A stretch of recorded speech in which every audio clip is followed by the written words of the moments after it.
우리가 함께 봉독한 말씀을 통해서 하나님께서 저와 여러분에게 은혜 주시길 원합니다. 루이스는 자신의 저서에서 자주 자기 자신의 감정에 집중하는 것의 위험성에 대해 경고합니다. 바꿔 말하면 필요한 것 이상을 넘어서서 자기에 집중하면 그 말은 주님께로 향해야 할 믿음의 시선이 자기에게 집중됐다, 그런 이야기입니다. 필요한 만큼 주님 안에서 자기의 감정, 자기의 상태를 살펴야 하지만, 그러나 그것이 주님에 대한 시선이 단절돼서 자기에 집중되는 것을 의미하는 것은 아닙니다. 그것이 감정적인 것이나 어떤 상황이든 마찬가지입니다. 스크루테프의 편지에서 심지어 사단의 전략 중에 하나가, 사단은 우리 그리스도인들의 눈을 주님에게서 자기 자신이나 상황이나 사람에게로 돌리게 한다, 이렇게 말하고 있어요.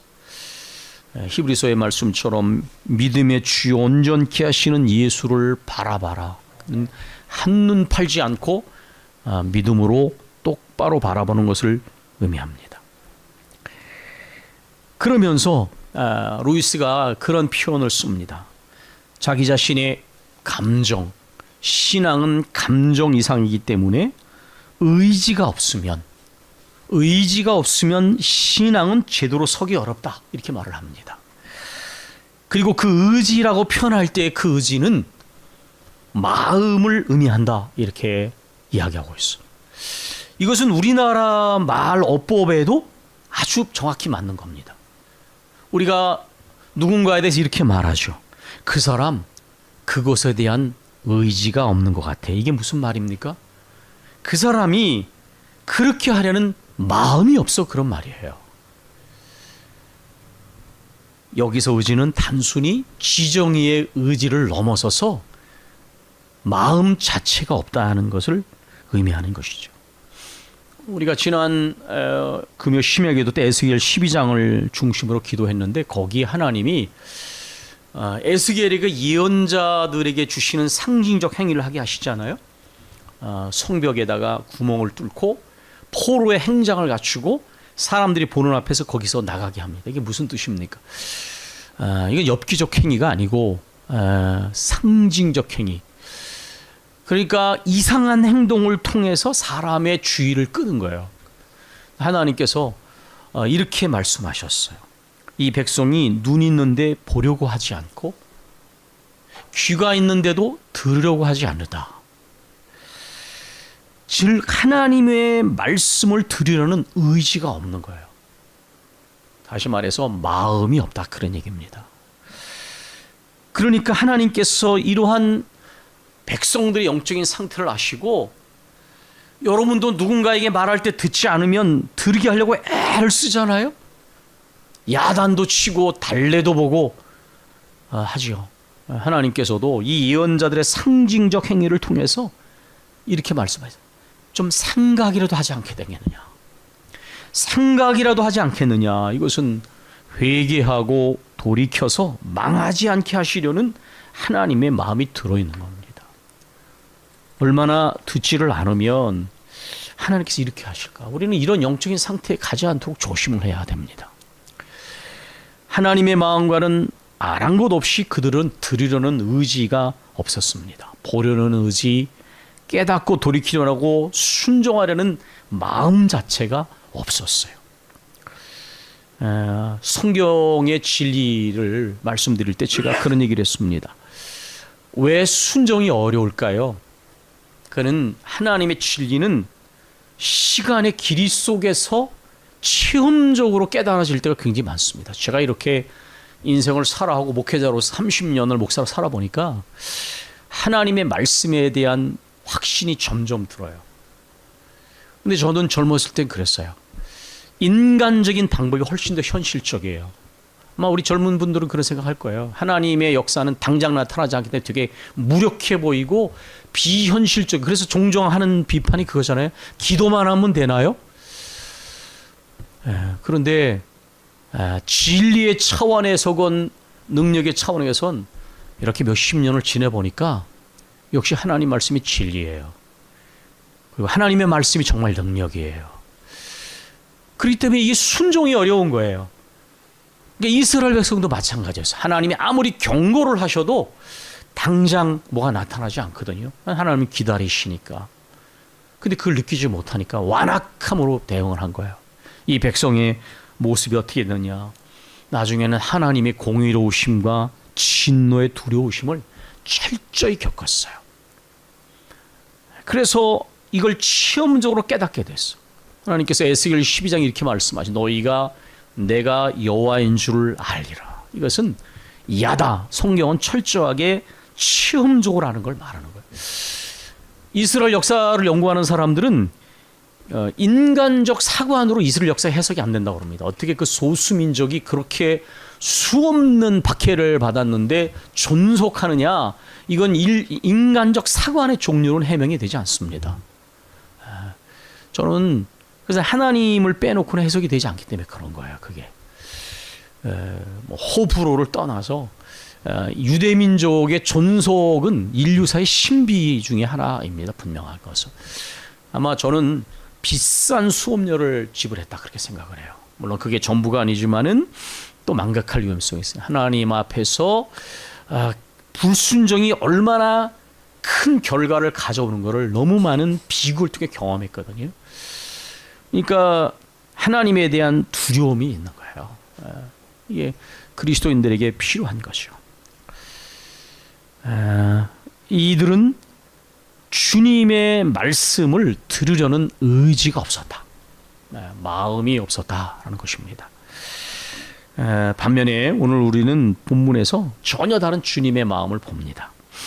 우리가 몇 번 봤고 우리가 알고 있는 겟세마네 동산에 기도하시는 주님의 모습입니다. 그 기도의 핵심 내용이 42절에 우리가 읽은 구절에 나와 있습니다. 이르시되 아버지여 만일 아버지의 뜻이거든 이 잔을 내게서 옮기시옵소서.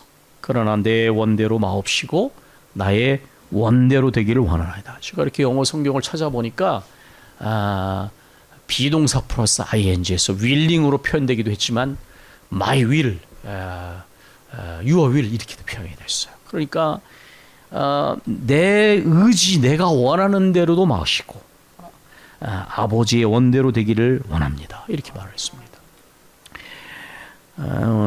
주님께서 자신이 져야 할 십자가의 고통과 죽음이 모든 인류를 죄와 사망 권세 가운데 구원하시고자 하는 아버지의 거룩한 계획 가운데 이루어지는 것임을 아셨어요. 그래서 그 뜻에 자신을 복종시키고자 하는 분명한 의지를 표현하고 계신 것을 봅니다. 말씀드린 것처럼 여기서 의지는 명백하게 마음입니다. 진정으로 그렇게 하기를 원하고 계시는 거예요. 어떤 설교에서 그런 얘기를 들었는데 첫 번째 생각은 하나님이 주신 생각이고 두 번째 생각은 내 생각이고 세 번째 생각은 마귀가 주는 생각이다. 저는 그런 식의 설교를 좋아하지 않습니다. 오히려 첫 번째 어떤 감정이나 생각이 인간적으로 들어도 생각해 본 이후에 크리스찬은 하나님의 뜻을 선택해야 돼요. 근데 신앙이 그렇게 즉흥적이고 감정적이라면 그 신앙은 굉장히 유동적이고 일관되기가 어려운 거예요. 오히려 많은 어떤 격정이나 많은 갈등이 있다가도 차분하게 생각하고 기도하고 말씀을 생각한 다음에는 마음이 정리가 돼야죠. 한국의 크리스찬들은 그런 부분에서 너무 펄펄 뛰는 열광주의를 많이 훈련해왔다. 저는 그렇게 생각해요. 신앙은 감정의 문제가 아닙니다. 하나님의 앞에 말씀과 성령의 음성에 귀를 기울여 차분하게 생각하고 오히려 감정과 여러 상황을 넘어서서 하나님의 뜻을 선택할 수 있는 의지, 그 마음이 지배하는 것이죠.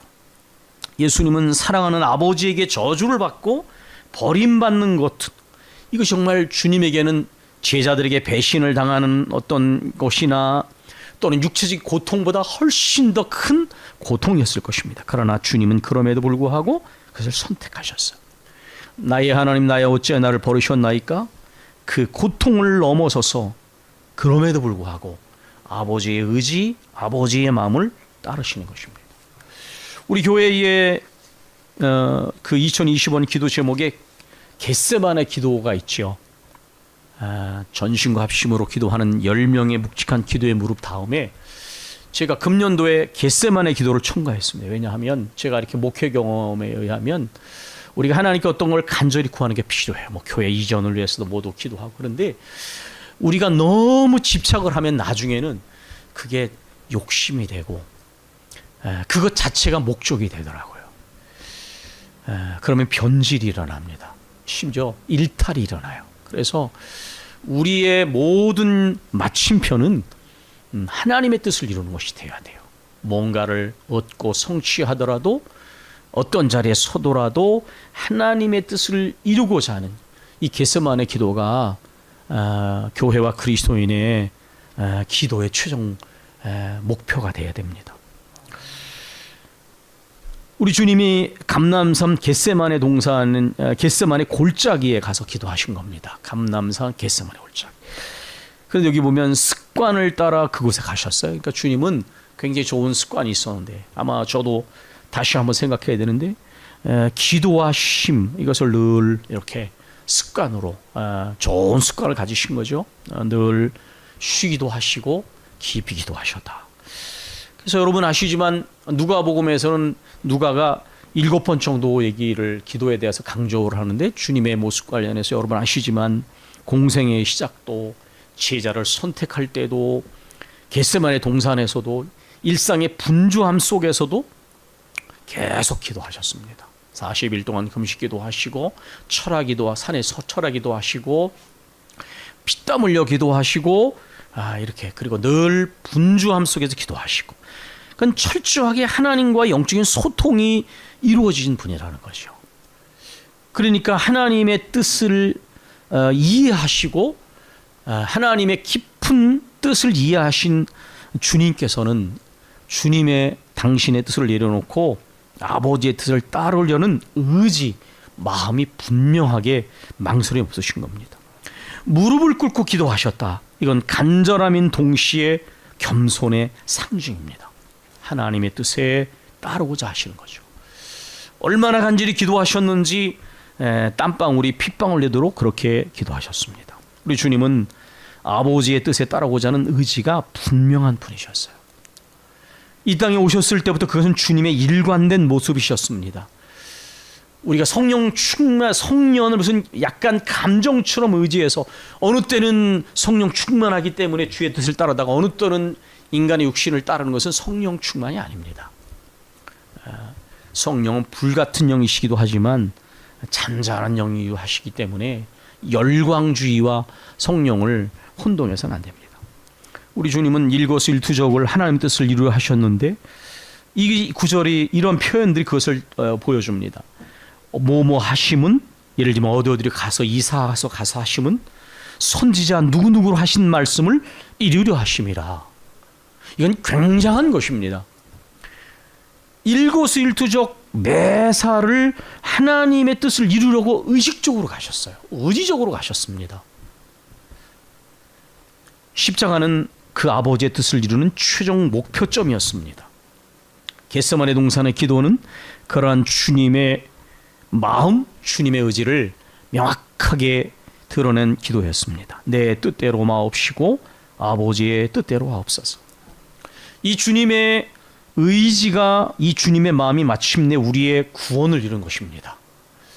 이 대립적이고 혼란스럽고 비극적인 현실 속에서 참으로 인간을 죄와 욕심 가운데 구원하셔서 평화스럽게 살아가는 하나님 나라의 새로운 세계를 열어주신 이 복음을 다 집어치우고 이념적인 대립에 앞장선 선동적인 지도자들이 여기저기서 일어나는 때에 이 복음의 의미를 바로 이해해야 돼요. 내가 지금 생각하고 있는 것이 인간의 이념인지 성경의 말씀의 복음의 정신인지를 구별하지 못하면 안 됩니다. 이사야 53장 11절 우리 주님에 대한 예언에서 이렇게 표현합니다. 그가 자기 영혼의 수고한 것을 보고 만족하게 될 것이라. 나의 의로운 종이 자기 지식으로 많은 사람을 의롭게 하며 또 그들의 죄악을 친히 담당하리로다 라고 그렇게 말씀했습니다. 주님은 당신이 하신 이 위대한 구원 사역을 보시고 만족해 하셨어요. 아, 이 영혼의 수고가 헛되지 않았구나. 다니엘은 10대 중반의 나이에 하나님의 뜻만을 행하기로 결심했습니다. 그리고 80평생을 사는 동안 그가 높은 자리에도 있었고 잊혀진 자리에도 있었고 심지어 사자굴 속에 던져졌지만 일관된 것은 어떤 형편에서나 늘 기도하면서 하나님을 경외하고 하나님 뜻만을 행하는 일관된 그런 신앙생활을 했다는 것입니다. 결심했고요. 그것은 의지적이었고요. 마음으로 그렇게 했고 일관되게 그렇게 했습니다. 이제 제가 동양철학 시간에 기억을 되살려서 이황 선생님의 심성정의론의 수업을 들으면서 이렇게 들었던 내용을 한번 소개하면서 말씀을 맺겠습니다. 동양에서 이렇게 마음을 전체를 그릇으로 말하면 이게 그릇이 마음입니다. 그릇에 내용물이 있는데 그 내용물이 이렇게 흔들리게 되면 그걸 정이라고 합니다. 감정은 뭔가 촉발돼서 흔들릴 때 감정이 일어나잖아요. 그죠? 고요할 때도 있지만 정은 움직임이 일어나는 거예요. 그것이 흘러서 넘쳐서 일관된 방향을 잡고 꾸준한 걸 지라고 합니다. 그래서 의지, 그럴 때 그 의지는 뭡니까? 지속성이라는 뜻이 있는 거예요. 제 호가 지일인데 그 말의 의미는 뭐냐면 하나님만을 섬기고 한 사람만을 사랑하고 한 마음으로 가겠다. 그래서 제가 제 호를 지일로 지었는데 동양 철학 시간에 배운 겁니다. 여기에 지는 뜻지인데 그건 뭐냐면 방향을 정해서 일관되게 가는 거예요. 저는 아까 말씀드렸지만 우리가 가지고 있는 좋은 점이 있지만 그러나 우리를 표현해서 종종 냄비근성 이렇게 표현합니다. 그것은 좋은 점일 수도 있죠. 따뜻함과 감정. 그러나 한편으로는 신앙생활이 너무 자주 감정적으로 이루어지고 있지 않는가, 그런 생각이 들어갑니다. 아까 말씀드렸지만 감정은 아주 유동적이기 때문에 심지어 변덕스럽게 합니다. 루이스가 말한 것처럼 그래서 네가 사랑하는 사람을 감정으로 대하면 너는 이랬다 저랬다 할 거다. 느껴지지 않아도 내가 저 사람을 사랑하는 게 분명하면 사랑한다고 말해라. 그건 의미가 있는 말입니다. 내가 주님을 사랑하는 느낌이 들지 않아서 사랑하지 않는 것이 아니라 그럴수록 사랑한다고 말씀을 드려야 돼요. 그러면 감정이 살아나면 사랑하는 이에 대한 감정이 충만해지고 주님에 대한 사랑의 마음이 더 커지는 걸 느낀다고 맞는 해석이에요. 그런데 느낌, 감정을 따라서 사람을 대하고 신앙생활 여러분은 아주 변덕스럽게 될 겁니다. 신앙은 감정을 수반하기는 하지만 감정은 아닙니다. 말씀드린 것처럼 오히려 의지에 가깝습니다. 마음 깊은 곳에서 하나님의 뜻을 행하려는 진실한 마음이 핵심이에요. 그것이 빠지면 우리는 제대로 신앙생활하기가 어렵습니다. 내 마음의 의지가 내 마음이 진짜 그렇게 될 때에 예수님처럼 다니엘처럼 일관되고 지속적이 될 것입니다. 우리가 지난주에 말씀을 봤습니다. 내가 여기 있나이다. 내가 주의 뜻을 행하러 왔나이다. 이건 다윗의 고백이었습니다. 내가 주님의 뜻을 행하고자 하는 마음이 분명히 정해져 있는 것입니다. 그런 의지가 있는 거예요. 우리 주님이 이 구절을 인용해서 당신의 심정을 표현하셨잖아요. 여러분, 우리가 이제 말씀을 맞으면서 의지가 있다고 하는 것, 이것은 마음이 있다는 것을 의미합니다. 내가 하나님의 뜻을 행할 의지가 있는지를 점검해야 됩니다. 의지가 있다는 것은 정말 하나님 뜻대로 살겠다는 진실한 마음이 있는 것을 의미합니다. 하나님의 뜻을 행할 마음의 준비와 결심이 서셨습니까? 그러면 실천을 하십시오. 그리고 매사에 하나님의 뜻을 행할 의지를 적용하십시오. 중요한 문제에 대하여서도 주님의 뜻을 간절히 구하고 보여주시는 뜻에 순종하십시오. 그런 다음에는 일관되고 꾸준하게 그 길로 나아가 그것이 습관이 되고 내 신앙의 삶의 방식으로 자리 잡을 때까지 멈추지 마십시오. 우리가 기도하겠습니다.